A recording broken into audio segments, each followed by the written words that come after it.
વિદ્યાર્થી મિત્રો, ધોરણ 11 સાયન્સ વિજ્ઞાન પ્રવાહના સેમિસ્ટર 1ના જેઈના ઇઝી સ્ટડીના મોડ્યુલ્સમાં આપણે એક અગત્યના પ્રકરણ તરફ આગળ વધીએ છીએ. આપણું આજનું પ્રકરણ છે કાઇનેમેટિક્સ. કાઇનેમેટિક્સ એટલે કે ગતિશાસ્ત્ર વિશેની કંઈક વાત છે આમાં. તો એ શું કહેવા માગે છે તે સમજવાનો પ્રયત્ન કરીએ. પહેલી વાત એ છે કે આપણે જાણવું છે કે જે કાંઈ ગતિ થઈ રહી છે એ ગતિ એટલે શું અને ગતિ કેવી રીતે થાય છે. ગતિ એક પરિમાણ, દ્વિપરિમાણ વગેરેમાં કેવી રીતે પરિણમે છે અને તેની સાથે સંકળાયેલા વિવિધ પ્રકારના ખ્યાલોનો આપણે અભ્યાસ કરવો છે. એમાં સૌ પ્રથમ પહેલો મુદ્દો આપણને મગજમાં આવે તે સ્વાભાવિક છે કે ગતિ એ પોતે શું છે. ગતિ એટલે શું? તો જ્યારે કોઈ પદાર્થ બીજા પદાર્થની સાપેક્ષ અને સમય સાથે પોતાનું સ્થાન સતત બદલે તો તે ગતિમાં છે તેમ કહેવાય. આમ ગતિની વાત કરીએ તો ગતિ પોતે એક સાપેક્ષ ખ્યાલ છે મિત્રો. આમાં કહેવાનું કંઈક આવું છે કે આપણે 4-5 મિત્રો એકબીજાની સાથે હાથમાં હાથ રાખીને કે ખભે હાથ મૂકીને ઊભા વાતો કરીએ છીએ અને આપણે રાહ જોઈએ છીએ આપણા એક ચોથા મિત્રની. આપણે અહીંયા આગળ સ્થિર ઊભા છીએ અને એકબીજાની સાપેક્ષે આપણું હલનચલન, આપણું સ્થાનનું બદલાવું એવું કશું થતું નથી. જ્યારે આપણો મિત્ર જેની આપણે રાહ જોતા હતા એ પ્રગટ થાય છે કેવી રીતે? તો કે એ સતત પોતાનું સ્થાન બદલી અને ચાલતા ચાલતા આપણી તરફ આવે છે. તો એ આપણી સાપેક્ષે ગતિમાં છે તેમ કહેવાય. ફરીવાર, જો આપણે એકબીજાની વાત કરીએ તો આપણે તો સ્થિર છીએ, અર્થાત અહીંયા આપણે એકબીજાની સાપેક્ષે કોઈ ગતિ નથી કરતા. પણ આપણો પેલો ચોથો મિત્ર એ ચોક્કસપણે ગતિ કરીને આપણી તરફ આવી રહ્યો છે, કારણ કે આપણી સાપેક્ષે અને સમયની સાથે પોતાનું સ્થાન સતત બદલે છે. આમ ગતિ એ સાપેક્ષ ખ્યાલ છે. પણ હવે ગતિ જો આપણે અનુભવવી હોય તો શું માત્ર પદાર્થ જ પોતાનું સ્થાન બદલે અને સમય સાથે પણ પોતે એક જગ્યાએથી બીજી જગ્યાએ જાય તો તે ગતિમાં છે તેમ કહેવાય? તો એનો જવાબ છે કે ઉપરની વ્યાખ્યા ઉપરાંત પદાર્થ ગતિ કરે છે કે સ્થિર છે તેનો આધાર અવલોકનકાર પર છે. અવલોકનકાર જે સ્થળેથી અને જે પરિસ્થિતિમાંથી અવલોકન કરે છે તેને નિર્દેશ ફ્રેમ કહે છે. મિત્રો, આ બાબતને સમજવા માટે આપણે કંઈક આવું વિચારીએ કે એક વ્યક્તિ એ રેલવે પ્લેટફોર્મ ઉપર બેઠો છે. એ વ્યક્તિ રેલવે પ્લેટફોર્મ પર બેઠા બેઠા આવતી જતી ગાડીઓને, આવતી જતી ટ્રેનનું અવલોકન કરે છે. આ ટ્રેન જે છે એ ટ્રેન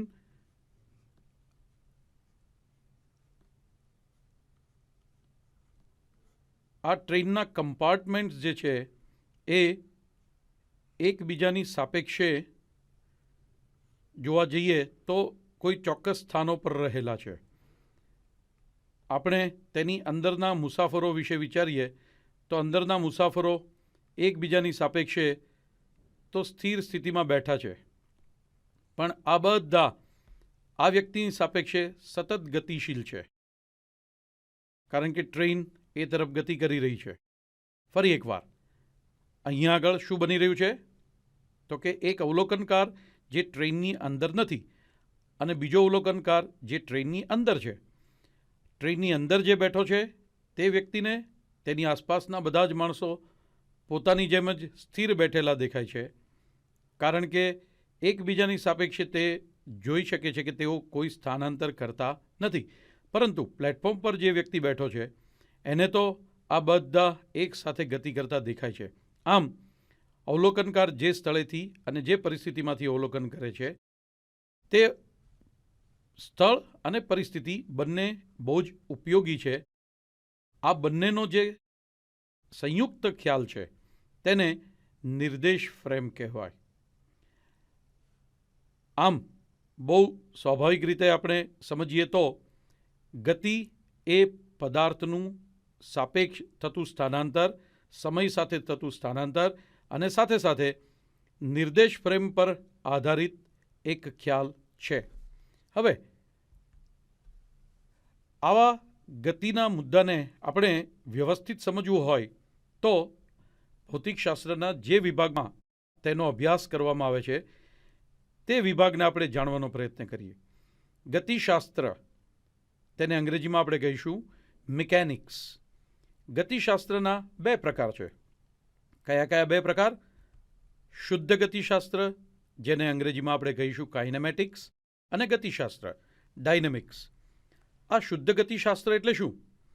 તો કે ભાઈ ભૌતિકશાસ્ત્રની આ શાખામાં ગતિ ઉદ્ભવવાના કારણોનો નહીં પરંતુ માત્ર ગતિનો જ અભ્યાસ કરવામાં આવે છે. કેવા પ્રકારની ગતિ થાય છે, ગતિ થાય છે કે નહીં, ગતિ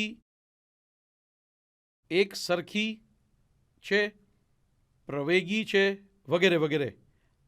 ટૂંકમાં ગતિ ઉદ્ભવવાનું કારણ નહીં પરંતુ માત્ર ગતિનો જ અભ્યાસ. તેવા વિભાગને આપણે કહીશું શુદ્ધ ગતિશાસ્ત્ર અર્થાત કાઇનેમેટિક્સ. પણ જો આપણે ગતિની સાથે સાથે તે ઉદ્ભવવાના કારણો અને ગતિ કરતા પદાર્થના ગુણધર્મોનો પણ અભ્યાસ કરીએ તો એ જે ભૌતિકશાસ્ત્રની શાખા અથવા મિકેનિક્સની જે શાખા છે તેને આપણે નામ આપીશું ગતિશાસ્ત્ર ડાયનેમિક્સ. મિત્રો, આપણે અહીંયા આગળ અભ્યાસ કરવો છે ગતિ વિશે, તો એમાં ગતિ તો જાત જાતના અને ભાત ભાતના પદાર્થો આપણી આસપાસ કર્યા જ કરતા હોય છે.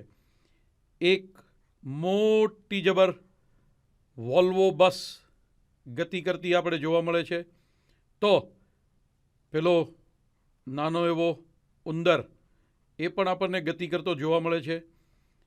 કે પછી આપણે જેને નથી જોયા પણ જે મોટા વિભાગો ઉપર રાજ કરતા હતા એવા ડાયનોસોર્સ એકબીજાથી દૂર દૂર કે જંગલમાં ગતિ કરતા હતા. તો પ્રશ્ન એ થાય કે જો મારે આવી જુદી જુદી ગતિઓના અભ્યાસ કરવા હોય તો મારે દરેક માટે અલગ અલગ રીતે ગતિનો અભ્યાસ ના કરવો જોઈએ?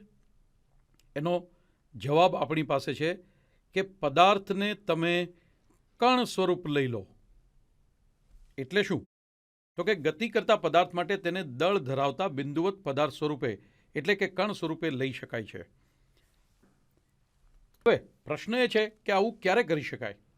તો એવું ત્યારે કરી શકાય કે જ્યારે પદાર્થના પોતાના પરિમાણ એટલે કે આ મોટી જબર બસની આપણે જે વાત કરી એને આપણે મોટા જબર હાઈવે ઉપર અથવા તો બીજી રીતે કહીએ તો અમદાવાદથી સુરત સુધીના હાઈવે ઉપર આ મોટી વોલ્વો બસ ભલેને ગતિ કરતી હોય પણ આપણે એને ચોક્કસપણે કણ સ્વરૂપે લઈ શકીએ.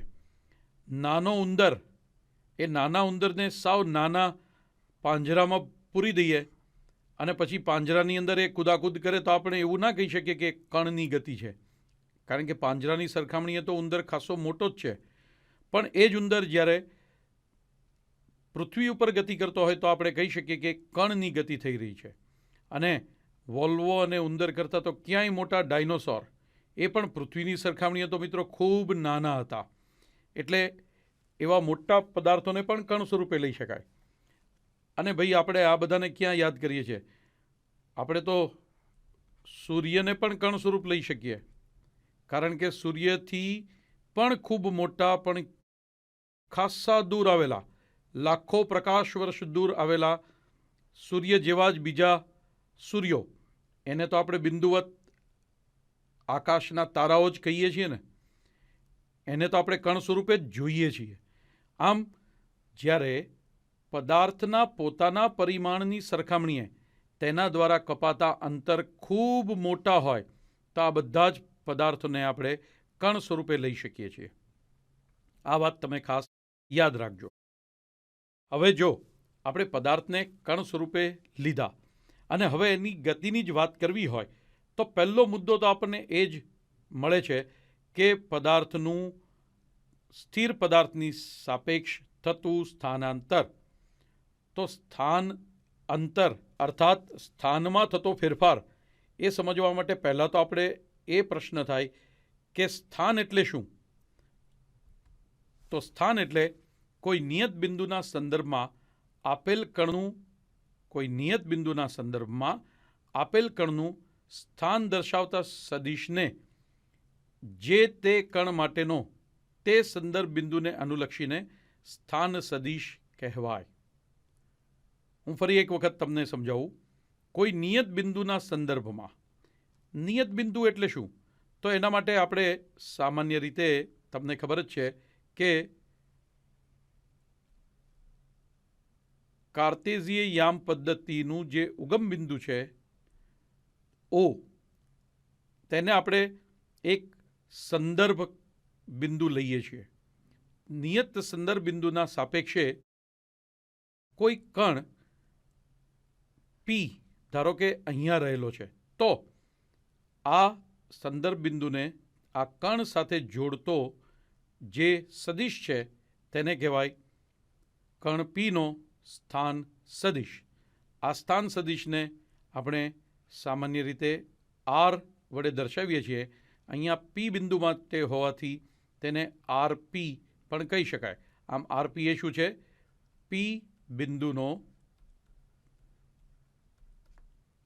ઓને અનુલક્ષીને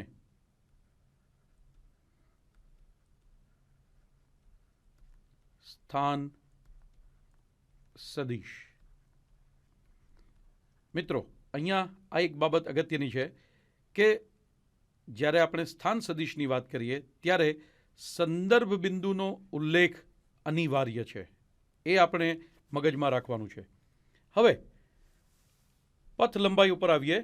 આપણે જોયું કે પદાર્થ પોતે જ્યારે એક સ્થાન ધરાવે છે એ સ્થાન પછી તેનું અન્ય કોઈ જગ્યાએ સ્થાનાંતર થાય છે, તો આ સ્થાનાંતર જે થાય છે તે વિવિધ રીતે થઈ શકે. દાખલા તરીકે હું અહીંયા તમને વાત કરું કે પદાર્થ ધારો કે કોઈ એ બિંદુ પાસે રહેલો છે અને એ બિંદુથી એ ગતિ કરતાં કરતાં બી બિંદુ સુધી પહોંચે છે. તો એથી બીનો જે માર્ગ છે એ માર્ગ અહીંયા બતાવ્યા મુજબ આડો અવળો ઝિગઝેગ માર્ગ છે. આ માર્ગની કુલ લંબાઈ જે છે તેને કહેવાય તેની પથ લંબાઈ. તેને કહીએ છીએ તેની પથ લંબાઈ. અને આ પથ લંબાઈ જે છે તે છે અદિશ. આમ સામાન્ય રીતે પથ લંબાઈને આપણે ડી વડે દર્શાવીએ છીએ. તો મિત્રો, તમને સહેલાઈથી સમજાઈ જશે કે ડીનું મૂલ્ય હંમેશા કેવું હોય? તો કે ડીનું મૂલ્ય કાં તો 0 કરતાં મોટું અથવા 0 જેટલું હોય. પથ લંબાઈ હંમેશા 0 કે ધન મૂલ્ય જ ધરાવે. આ બાબત યાદ રાખવાની છે.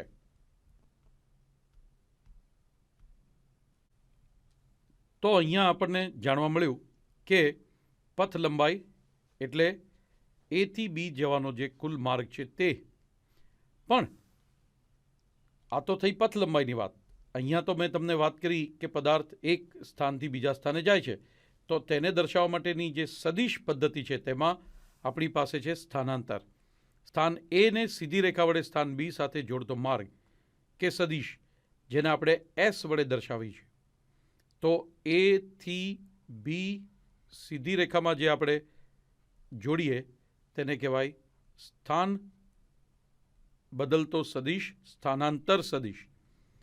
તેને એસ વડે દર્શાવીશું.